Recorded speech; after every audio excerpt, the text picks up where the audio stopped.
So last but not least, Dr. Kevan Main will discuss sustainable production of fish and sea vegetables. And Dr. Main is a senior scientist at Mote Marine Laboratory since 2001 and current director of the center's 200-acre aquaculture research park, and has worked in aquaculture for more than 30 years. Welcome, Dr. Main. Okay. So thanks for hanging in there. When I saw I was the last person on the program at the end of the day, I wondered how many people would be here, but there's actually a pretty good crowd, so thanks for hanging in. I am with Mote Marine Laboratory. I'm one of the research scientists there, and I'm trying to figure out how to work this thing. Let's try that way. Okay. And I'm the director of Mote's Aquaculture Research Park. So we are located on Fruitville Road, east of I-75, and we're one of the research field stations of the laboratory.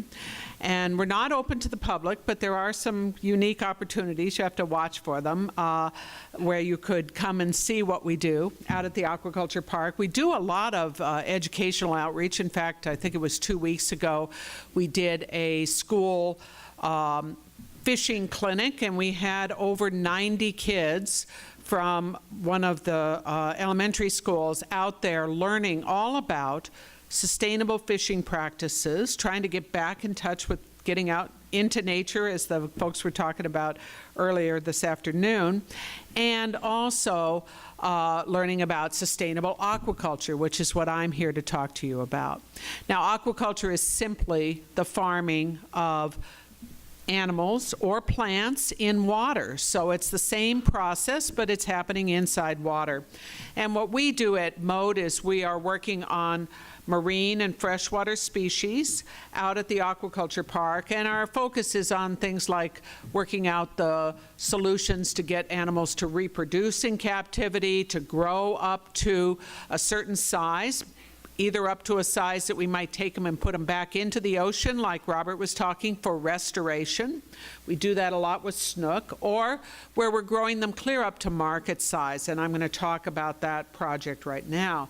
And the focus of my work for the last 20 years or so has been really directed towards coming up with ways to be able to do that with having a limited impact on the environment, hence my reason for being here today. I'm really focused on how can we produce food with a limited impact on the ecosystem. So all of our fish farming is taking place inside, is that a pointer? Yes, it is, inside buildings. And so a lot of aquaculture, in fact, most aquaculture around the world happens in these types of pond systems. That's not an aquaculture pond, but that's the concept, is that animals or plants are being grown in earthen pond structures outdoors, but not at Mote. We are moving towards farming technologies that allow us to be able to have better control over the environment.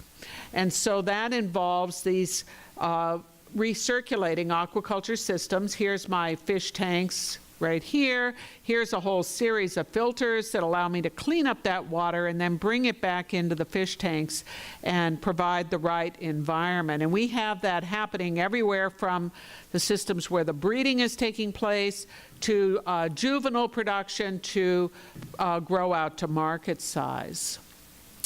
And so what I wanted to spend just a couple of minutes talking about is a small-scale modular system, which I believe could be an opportunity for us to start to produce local seafood here in Sarasota. And that is this marine aquaponics system, or in scientific terms, we'd say integrated aquaculture system. And all that means is that we've got the fish production linked together or integrated with plant production, and then we use the water, again, it's going in a circle through that process and going back to the fish. And the species that we've been doing this work with has been redfish. That's the target fish I decided that we'd look at, just because that is a really great eating fish. The restaurants are dying to get it. I know Robert wants it in all of the Child's restaurants. And the advantage to it to that species is that it is really hardy. And so it's a great one to start out with. Let's start out with something that's easy to grow. Let's not make it really hard. Let's not try grouper or snook, something that's really a more difficult sensitive species, but something like a redfish. And then we evaluated, again, this is a marine fish, so what am I going to grow that along with it that is edible? And I identified several different what we call halophyte plants. Those are plants that tolerate salt to fresh water. So they have a range of conditions that they can grow in. And so we've tried all kinds of different things, things like sea purslane, salicornia or pickleweed is another species, saltwort. 3 different varieties of things have been tried so far. We really got to work on identifying some other potential candidate species. But the one that's really taken off is the purslane, and that is currently being sold every Saturday for the last 4 years since I started this project in the Sarasota Farmers Market. And also just today, Rich DeMars from Sandbar picked up some, so they're featuring it in that restaurant. And so what we're doing here, I have to turn where I can actually see what I'm talking about. What we're doing here is developing a prototype that then can be scaled up into a small-scale farming system. And my vision was to not build this gigantic mega farm, but rather to build a series of smaller farms that were networked together so that they could share resources. So you need access to the starter fish, we call them fingerlings, to start your production, and then you grow them until they reach the market size, and then network together for marketing, because once you have production going and you've got some quantities, you got to have a way to get those to the marketplace. So we designed and developed that prototype system back in 2014, now 4 years ago, and we have completed 3 full cycles of production, and I'm currently working on my 4th one, so I'm going to have fish ready to go to market in probably a couple, just after the first of the year. And we're, like I said, the vegetables are being grown year-round. So the prototype has been developed. The next thing to do is to move it to what we call the pilot scale. So my biggest challenge in this is I know a lot about growing fish. I've worked on fish my whole career. I'm a marine biologist by training, but worked in the field of aquaculture as they were saying for a long time, more than 30 years. And so I had to figure out, well, what can I grow together? And the concept here is let's grow multiple products with one source of nutrition. So we're going to feed the fish, and then we're going to send that water through a root system. It's a hydroponic production system over here to feed the roots of the plant, and they're going to get the nutrition from the high nutrient water coming from the fish system.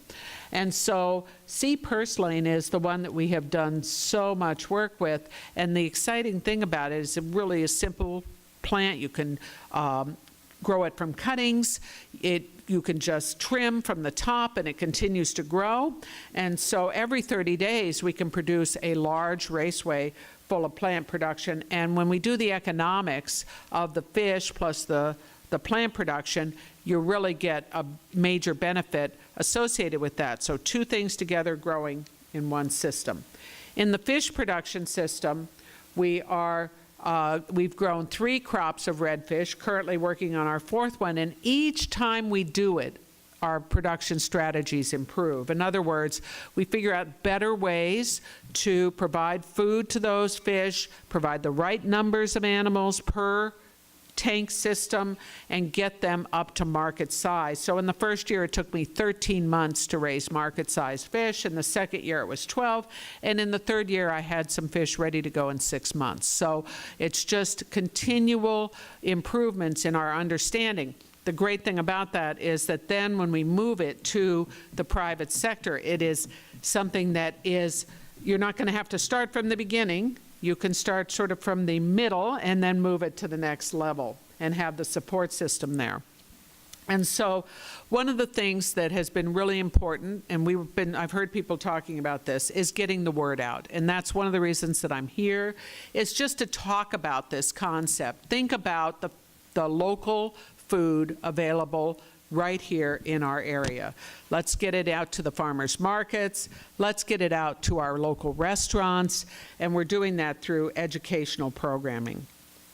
And so I think I've covered my main points. Again, next step for me is scaling up from prototype to pilot scale. We're going to be doing that in 2019, building a much larger production system so that we can provide fish year-round in addition to the vegetables, and continue to expand and identify new markets. I think that's it.